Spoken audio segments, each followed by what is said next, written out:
Il était une fois une mère porc et ses 3 porcelets. 3 frères ont la même taille. Ronds, roses, avec les mêmes queues drôles. Tout l'été, les cochons jouaient dans l'herbe verte, se prélassaient au soleil, se prélassaient dans les flaques d'eau. Mais l'automne est arrivé. Un jour, ma mère a dit qu'il était temps pour eux de penser à l'hiver. Elle leur a demandé de construire une grande maison. Le jeune frère a dit que l'hiver était encore loin. Le frère du milieu a dit qu'il construirait sa propre maison en cas de besoin. Et le frère aîné a décidé de construire la maison lui-même. Les frères cadets et intermédiaires n'ont fait que jouer à leur jeu. Il faisait de plus en plus froid chaque jour. Le jeune frère a décidé de construire une maison en paille. Le frère du milieu pensait qu'il ferait très froid dans la maison au toit de chaume en hiver. Il a décidé de construire une maison à partir de brindilles et de brindilles. Le soir, leur logement était prêt. Ils étaient très fiers d'eux-mêmes et ne pouvaient pas se lasser de leur bâtiment. Maintenant, ils étaient libres et pouvaient faire ce qu'ils voulaient. Ils ont décidé d'aller voir leur frère aîné et de voir quel genre de maison il s'était construit. Le frère aîné était occupé à construire. Il a appliqué des pierres, malaxé de l'argile et s'est lentement construit une maison fiable et durable. Les jeunes frères ont trouvé leur frère aîné au travail. Ils étaient très surpris du genre de forteresse qu'il construisait. Le frère aîné a continué calmement à travailler. Les frères cadets et intermédiaires ont commencé à plaisanter et à rire de sa maison. Ils étaient tellement amusés que leurs cris résonnaient loin à travers la pelouse. Le frère aîné a demandé à se taire, car le loup pouvait les entendre. Les frères cadets et intermédiaires étaient encore plus amusés. Ils ont décidé que le frère aîné n'était qu'un lâche. Et les 2 braves frères sont allés se promener. En chemin, ils ont chanté et dansé, et quand ils sont entrés dans la forêt, ils ont fait un tel bruit qu'ils ont réveillé le loup qui dormait sous le pin. Le loup mécontent et affamé se rendit à l'endroit d'où provenaient les hurlements de 2 cochons stupides. Les frères marchaient joyeusement et parlaient de la facilité avec laquelle ils traiteraient le loup. Et soudain, ils ont vu un vrai loup vivant. Il se tenait derrière un grand arbre. Il avait des yeux très mauvais et une énorme bouche à pleines dents. Les frères étaient si effrayés que leurs queues minces tremblaient finement, finement. Le loup se prépara à sauter, il fit claquer ses dents et cligna de l'œil droit. Les porcs reprirent soudain leurs esprits, hurlant à travers la forêt, se précipitèrent pour s'enfuir. Soulevant des nuages de poussière, ils se précipitèrent chacun dans sa propre maison. Le jeune frère a couru vers sa hutte au toit de chaume et a claqué la porte devant le loup. Le loup grogna et demanda d'ouvrir la porte. Le jeune frère, par peur, ne put prononcer un mot. Puis le loup a commencé à souffler. Le toit léger s'est instantanément envolé de la hutte au toit de chaume.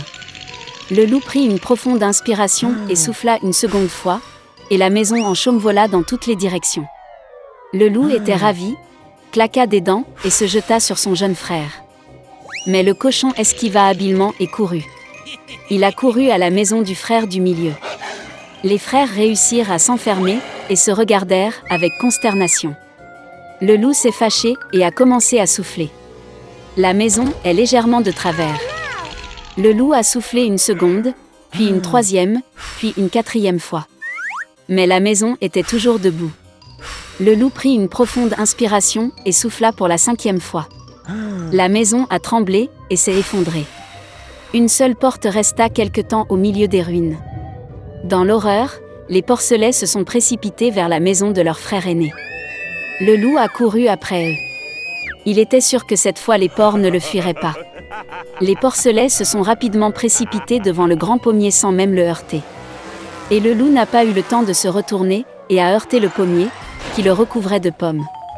Une pomme dure le frappa entre les yeux. Une grosse bosse sauta sur le front du loup. À ce moment-là, les frères cadets et intermédiaires ont réussi à pénétrer dans la maison du frère aîné et à verrouiller la porte. Le loup courut vers la porte, grogna et demanda d'ouvrir la porte. Les jeunes frères avaient très peur et ne pouvaient rien dire en retour.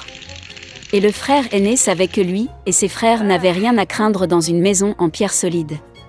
Puis le loup a aspiré plus d'air et a soufflé dès qu'il a pu. Mais peu importe combien il a soufflé, pas une seule pierre n'a bougé. Et puis il a levé les yeux, et a remarqué une grande et large cheminée sur le toit. Il monta prudemment sur le toit, et commença à descendre le tuyau. Les cochons ont entendu un bruissement. Le frère aîné a immédiatement deviné quel était le problème. Il se précipita rapidement vers le chaudron, dans lequel l'eau bouillait, et en arracha le couvercle. Le loup descendit la pipe et tomba directement dans le chaudron. Ses yeux s'agrandirent sur son front. Le loup échaudé s'envola, avec un rugissement sauvage, et se précipita dans la forêt. Et les 3 petits cochons se sont occupés de lui, et étaient heureux d'avoir si habilement enseigné une leçon aux méchants voleurs. Dès lors, les frères et leur mère ont commencé à vivre ensemble, sous un même toit.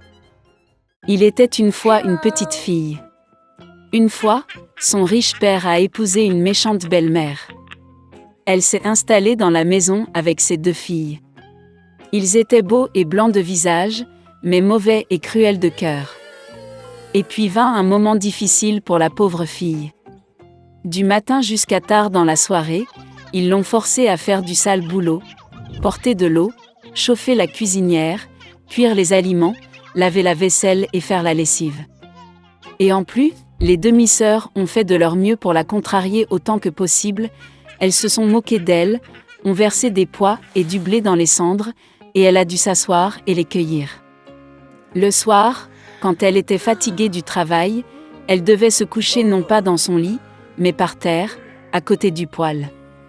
Et parce qu'elle était toujours dans la cendre, la poussière et la saleté, ses sœurs l'appelaient Cendrillon. Mais il arriva un jour que le roi commença une fête, qui devait durer 3 jours entiers, et convoqua toutes les belles filles du pays à la fête pour que son fils puisse choisir une épouse pour lui-même. Quand les 2 sœurs nommées ont appris qu'elles aussi pouvaient venir à la fête, elles ont immédiatement commencé à s'habiller et à se lisser. Cendrillon voulait aussi aller danser, mais sa belle-mère ne l'a pas lâchée, car elle n'avait ni robe ni chaussures et elle était sale. Et puis la méchante belle-mère a versé un bol de blé dans les cendres, et a dit que si Cendrillon le ramassait en 2 heures, alors elle pourrait aller avec ses sœurs. Cendrillon est sortie dans le jardin, et a pleuré. Et puis 2 colombes blanches ont volé, suivies par tout un troupeau d'oiseaux différents. Ils se sont jetés sur les cendres et ont commencé à picorer, ils ont donc choisi tous les grains dans un bol. En moins d'1 heure, ils ont terminé leur travail et tout le monde est rentré.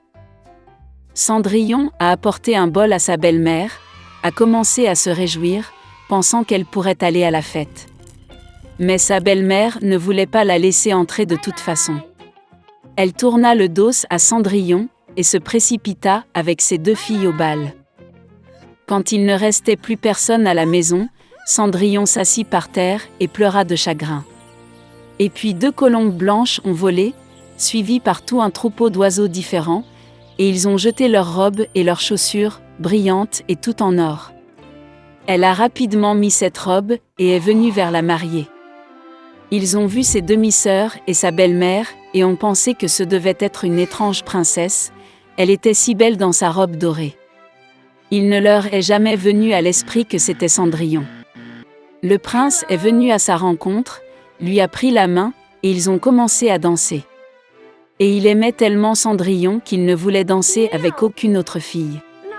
Elle a dansé jusqu'au soir et a voulu rentrer chez elle, mais le prince lui a demandé de la voir partir.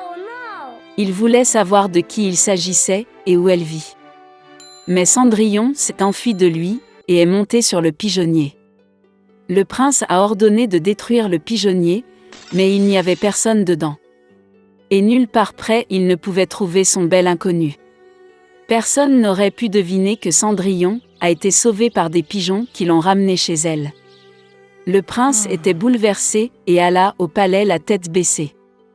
Et soudain, il a vu une chaussure, l'a soulevée, elle était si petite et élégante et tout d'or pur. Le prince a deviné que lorsque Cendrillon s'est enfuie de lui, la chaussure de son pied gauche est restée sur l'une des marches. Le prince était ravi et a ordonné de trouver la maîtresse de cette chaussure, et à qui elle convient, il épousera celle-là. Les parents sont revenus du bal, ils ont vu que Cendrillon dormait dans sa chemise sur la cendre, et une faible lumière était allumée près du poêle. Les 2 sœurs sont allées dans leur chambre, espérant que demain, elles seraient les plus chanceuses à enfiler la pantoufle d'or. Le lendemain, le prince est venu chez eux et a dit que tous ceux qui voulaient essayer la chaussure de sa future épouse devraient sortir. 2 sœurs sont sorties et la belle-mère a enfermé Cendrillon dans la maison et ne l'a pas laissé sortir. La sœur aînée l'a essayé, une petite chaussure. La petite sœur l'a essayé, la chaussure est géniale. Le prince était sur le point de partir, mais Cendrillon sortit par la fenêtre et courut vers lui. Et elle a mis une chaussure, et ça lui allait. Le prince la regarda dans les yeux et reconnut en elle la très belle fille avec qui il dansait. Il a pris Cendrillon, l'a mise sur un cheval, et est parti jouer un mariage avec elle. Et il a ordonné aux sœurs et à la belle-mère d'être enfermées dans leur maison, et de ne jamais les laisser sortir de là. C'est ainsi qu'ils ont été punis pour leur malice et leur tromperie.